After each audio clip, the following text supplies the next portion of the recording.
Hello students, hello everyone rather. मैं doctor Anjali Srivastava, retired zoology professor, Jamshedpur women's university now, and this is my YouTube channel Adarsh Aliya. हम देख रहे हैं research methodology की series, जिसमें पार्ट 1 में हमने देखा कि रिसर्च क्या है। Research is finding a problem and solving it in a scientific way.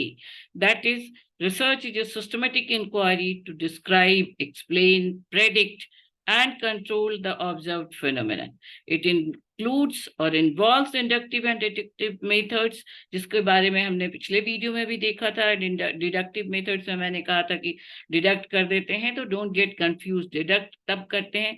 Inductive methods are the associated with qualitative research. Broader aspect में जब देखते हैं, जिसको हम इन जनरल आज देखने जा रहे हैं, purposes of the research, problem, associated problems जो आपने एक फाइंड आउट किया है, उसका जब ब्रॉडर एस्पेक्ट देखेंगे तो वो एक्चुअली पर्पस ऑफ रिसर्च होगा। और फिर उसको नैरो डाउन करते जाएंगे, उसमें से जो आपके जो पर्टिकुलर प्रॉब्लम है वहां तक पहुंचने के लिए कन्फाइन करते जाएंगे अपने मेथोडोलॉजीज को, अपने guidelines, tools, techniques and challenging acceptabilities को। तो that will be deductive method that is associated with quantitative analysis। उसको नैरो डाउन करते हैं। यहाँ रिसर्च प्रोसेस में भी सेकंड स्टेप है। सबसे पहले ब्रॉड एस्पेक्ट देखते हैं, फिर उसको धीरे धीरे नैरो करते हैं। नैरो और डिडक्टिव रिसर्च पे पहुंच करके उसके बाद उसके ऑब्जेक्टिव्स पता करते हैं, उसको बैकग्राउंड देखते हैं। That we have seen past, present and future gatheration for any problem in different variable ways is a research. Now today's topic, आज हम पार्ट 2 देखने जा रहे हैं। रिसर्च के डिफरेंट डेफिनेशंस और उनकी कैरेक्टरिस्टिक, सिग्निफिकेंस ऑफ रिसर्च, ये हम पहले पार्ट में देख चुके हैं। आज का हमारा टॉपिक है purpose, aims and objectives. Purpose और objectives, in generally speaking it they are the synonymous words. ये लुक एक जैसे दिखते हैं, but in case of research, in perspective of research, purpose is a long sighted, हम कह सकते हैं कि पर्पस ब्रॉडर एस्पेक्ट में होता है और ऑब्जेक्टिव शॉर्ट आंसर्स में होता है। तो ये जो हमारा फर्स्ट स्लाइड है, दिस इज एज हम अब जैसा हम करते आ रहे हैं, अब इस स्लाइड को हम एक एक पॉइंट इसका देख लेते हैं, और इस स्लाइड के बाद हम थोड़े बहुत जरूरत जब पड़ेगी तो हम पहले स्लाइड पे आ जाएंगे, एंड आफ्टर दैट बाकी के सारे स्लाइड्स में आप डिटेल्स ऑफ द नॉलेज, जैसा मैंने आपको पहले भी बताया है कि ये जो इंफॉर्मेशन ऑफ रिसर्च मेथोडोलॉजी के देख रहे हैं, इनका फुल पेपर 100 मार्क्स का है। एमएससी सेकेंड सेमेस्टर में, हमारे यहाँ सेकेंड सेमेस्टर का फर्स्ट पेपर है। तो यूजीसी के एग्जाम्स के लिए, नेट के एग्जाम्स के लिए, तो के पॉइंट ऑफ व्यू से भी हम ये सीरीज देख रहे हैं। और साथ साथ एमएससी करने के बाद जब आप ब्रॉडर हायर स्टडीज के लिए जाएं, तो भी ये सीरीज आपको हेल्प करेगा to find out the how to formulate your research problems, अगर आप पीएचडी के लिए ऑप्ट करते हैं तो। So let us start with each and all these 3 points. Research क्या है? रिसर्च के लिए एक प्रॉब्लम फाइंडिंग है, जैसा हमने पहले ही देखा है कि सबसे पहला स्टेप रिसर्च का है एक प्रॉब्लम फाइंडिंग, उसका सॉल्यूशन पता करना। नोन टू अननोन, नोन हो गया प्रॉब्लम एंड अननोन हो गया सॉल्यूशन।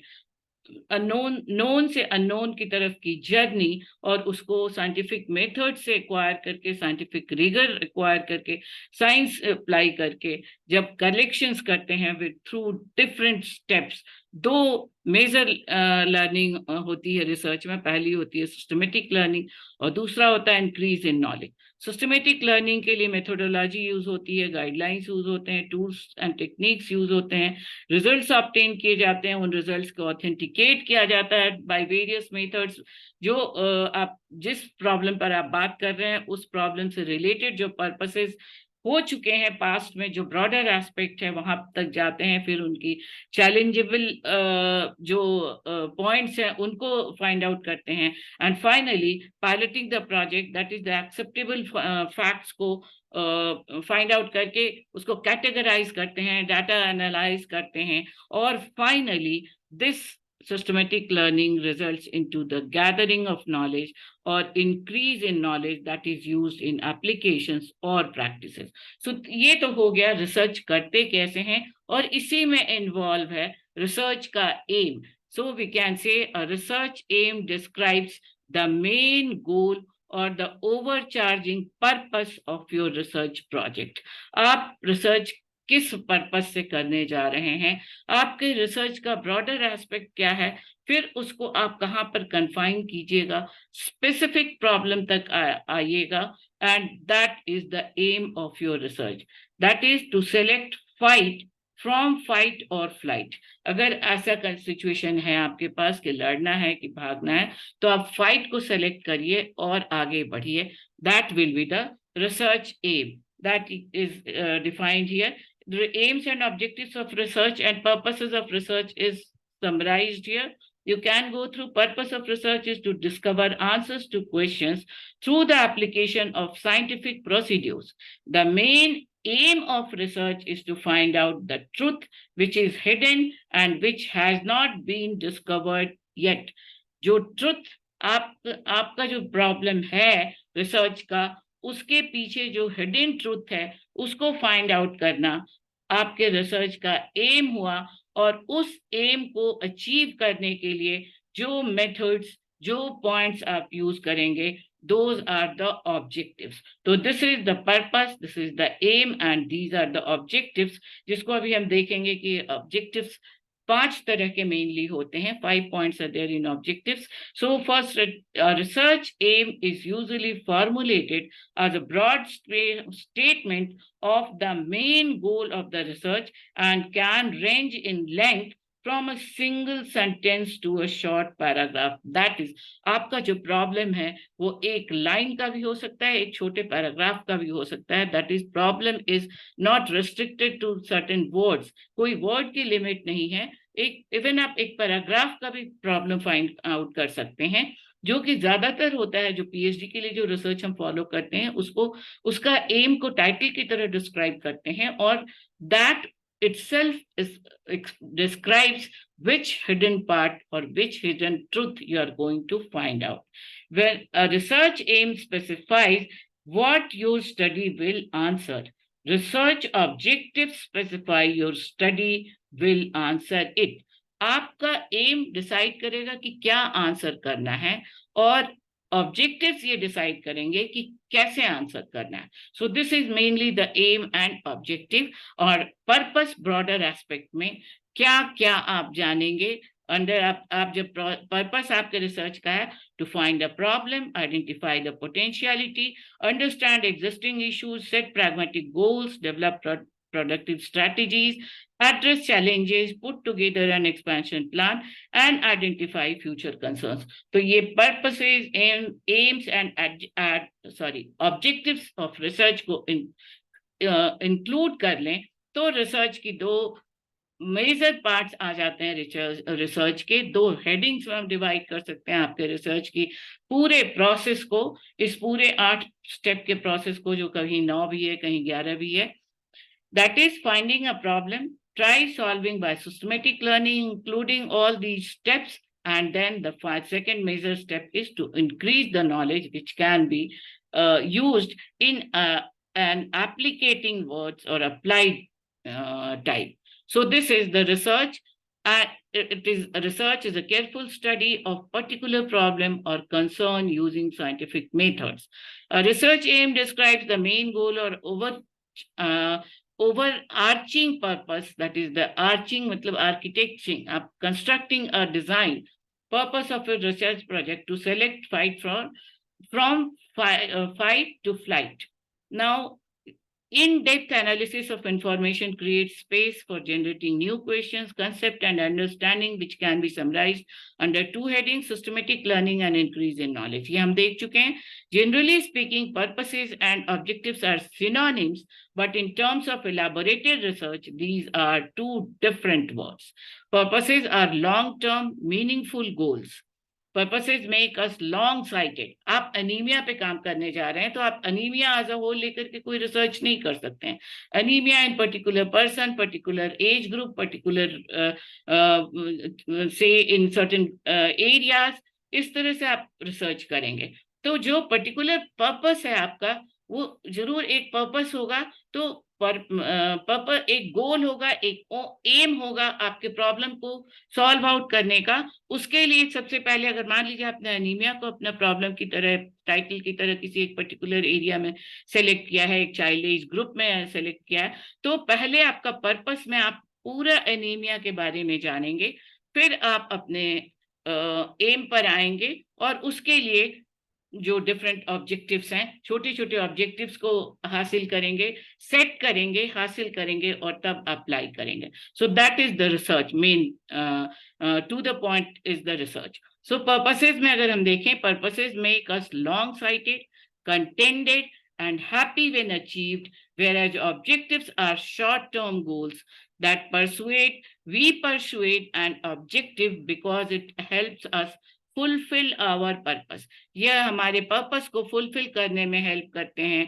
ऑब्जेक्टिव्स कैसे करना है, क्या करना है, कब करना है, what, when, why, where, all these answers अगली स्लाइड्स में आप आगे देखेंगे कितने what, when, why, whose, how, ये सारे आएंगे आपके ऑब्जेक्टिव सेट करने में। So this is the purpose and this is the objective. Now let us see one by one. First the purpose and then the objective. The purposes are four main purposes of research are, research को अगर हम categorise करें तो चार main purpose होते हैं research के। Exploration, खोज करना, एक्सप्लोर करना, डिस्क्रिप्शन, डिस्क्राइब करना, पहले आपने एक्सप्लोर किया अपने नॉलेज को वाइड रेंज में।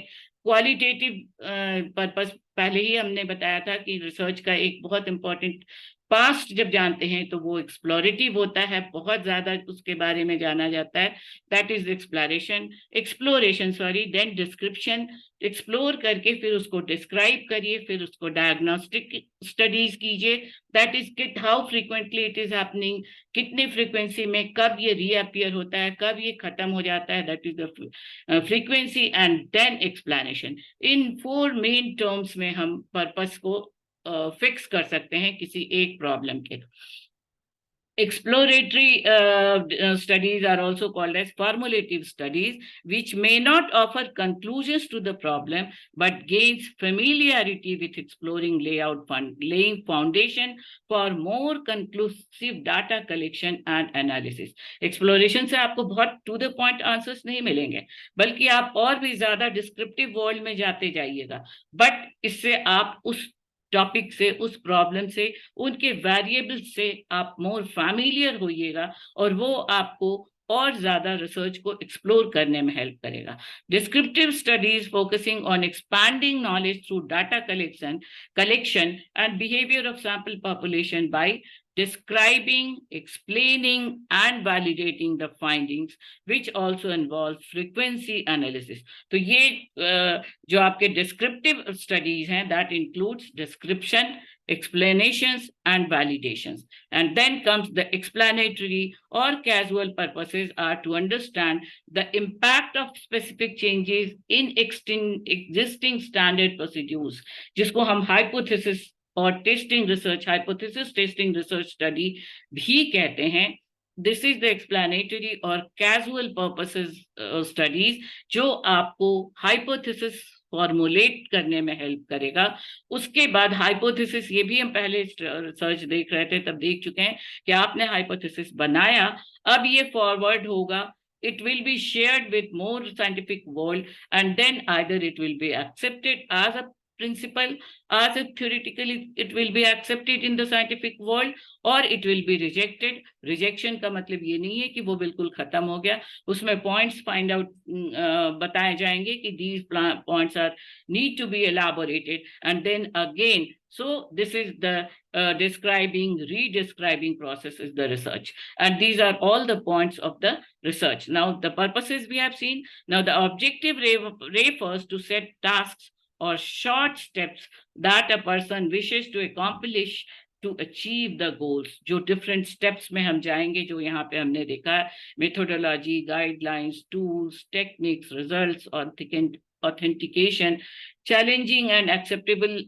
piloting of the project. All these steps are the generally जो 5 मेन पॉइंट्स पर हम ऑब्जेक्टिव्स को 5 मेन पॉइंट्स में ऑब्जेक्टिव्स को डिस्क्राइब कर सकते हैं, बट उन पांचों मेन पॉइंट का सबसे इम्पोर्टेंट जो डिफरेंट सब स्टेप्स हैं वो ये आएंगे. So the objectives may be categorized broadly as the general and specific. इसके पहले 5 मैंने ऑब्जेक्टिव्स को सेट करने के पहले, जानने के पहले ये भी हम जान लें कि इन जनरल ब्रॉडली ऑब्जेक्टिव्स 2 कैटेगरी में डिवाइड किए गए हैं. Generalised knowledge, generalised description, frequency, explanation, exploration, ये जनरलाइज्ड पार्ट्स हैं जो आते हैं to gather the information that may be categorized as in the purpose to obtain the purpose of the research, whereas the specific knowledge will be the main objectives of the research, and that specific objectives may includes the so overall there are 5 major or main objectives of the research are the general objective, specific objectives, immediate objectives, ultimate objectives, and utilization of data.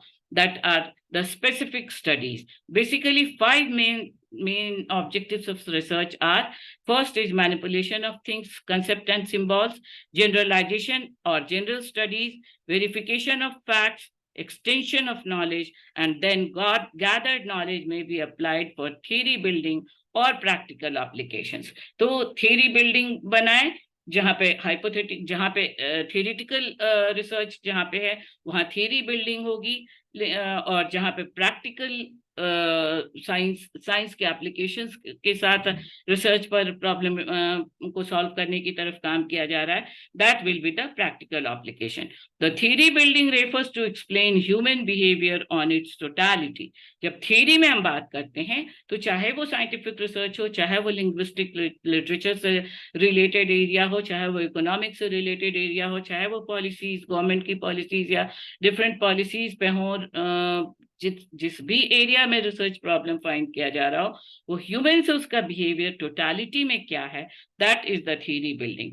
Theoretical explanation satisfied greed for knowledge which is gathered through conceptual system pertaining to a class of phenomena, that is a group of phenomena को conceptualize किया जाता है, जिसको हम variables भी कहते हैं. Now these terms are very important to know. ये सब के बारे में आगे हम जितने भी वीडियोस देखेंगे उसमें ये सब टर्म्स आते जाएंगे, and then we will see the details.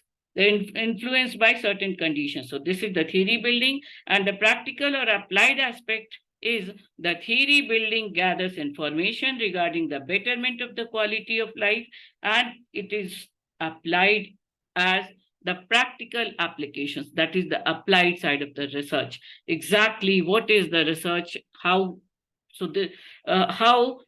our findings help us to find out the hidden truth, whether it is complete, what will be the next. हम कहीं भी नेचर को हम जानते हैं, रिसर्च होता है आर्टिफिशियल बिल्डिंग, भले एक पार्ट ऑफ रिसर्च हो सकता है, but research is what is happening in the nature, उसको फिर से फाइंड आउट करना, उसके गैप, उसके बारे में जो नॉलेज है उनके बीच में कोई गैप है तो उसको फिल करना, कुछ नई चीज को जानना, उसके लिए जो अटेम्प्ट्स हम करते हैं वो भले टूल टेक्निक्स एंड लेबोरेटरीज में कर लें, but that research includes the happening which is naturally occurring, और उसको हम जान करके फिर उसके अप्लाइड साइड पर काम करते हैं. Like Covid is the burning example of all these researches. किस तरह से स्टेप वाइज जानते गए, छांटते गए. कितना वाइड था, पहले तो लोग देखने से डर रहे थे, सांस लेने से डर रहे थे कि अब अगला हमारे सामने सांस ले रहा है तो उसके सांस से हम बीमार हो जाएंगे. एग्जैक्टली स्थिति क्या है, अभी भी बहुत हिडन फैक्ट्स हैं, but still we have now we are able to control its hazardity, its जिसको कहते हैं भयावहता, उसको हम कंट्रोल कर सकें. Now in the upcoming slides. Now, this is the aims and objectives of the research: to discover answers of questions through applications of scientific products, to find out hidden truth which has to be discovered, to get familiar with the phenomenon, or to achieve new insights into, that is, the exploratory or formulating research studies, to portray accurately or accuracy of the characteristics of particular individual, situation, or a group. This is the descriptive studies. To determine the frequency with which some occurs, to which it is associated, that is the diagnostic studies, and to test hypothesis of a causal relationship between the variables, that is hypothesis testing research studies, that gives the application side of the research. And these are certain points that you can take for in your notes. So now these are the fact. ये जो slides हैं, इनमें सारे points जो हम discuss कर चुके हैं वो point wise हैं आपके answers के लिए. So I hope आपको ये समझ में आया होगा purposes, aim and objective of research ये क्यों जानना जरूरी है. ये फर्स्ट यूनिट में हो गया है. अब इसके बाद हम नेक्स्ट स्लाइड में दूसरे ऑब्जेक्टिव देखेंगे, दूसरे टॉपिक पर डिस्कस करेंगे. Do like, share and subscribe the channel and press the bell icon to get the notifications of the upcoming videos. And I'm just welcoming, it will be welcoming for me to take the suggestions, ideas, your comments. Thank you.